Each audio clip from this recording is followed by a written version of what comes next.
Quanto importante è una struttura come questa per le famiglie? È moltissimo importante perché secondo quello che è stata la mission del fondatore e la filosofia che ancora oggi, dopo ben 50 anni ad esempio, che è stata creata questa struttura di Padova, è quello di dare una risposta a tutti i bambini con una disabilità e quindi sostenere anche le famiglie in quello che è il percorso, che sicuramente non è facile.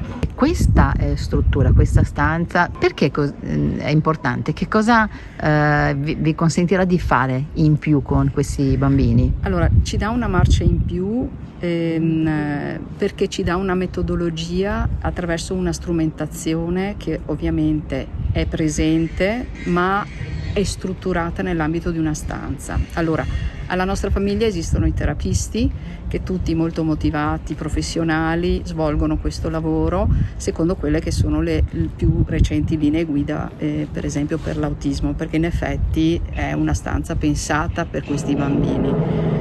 All'interno della stanza, siccome le caratteristiche del bambino con autismo possono essere di avere una sensorialità alterata, ci sono bambini che sentono ad esempio tutto quello che noi sentiamo in maniera eccessiva e quindi si mettono le mani sulle orecchie, presentano un'agitazione, possono presentare stereotipie, i famosi stimming.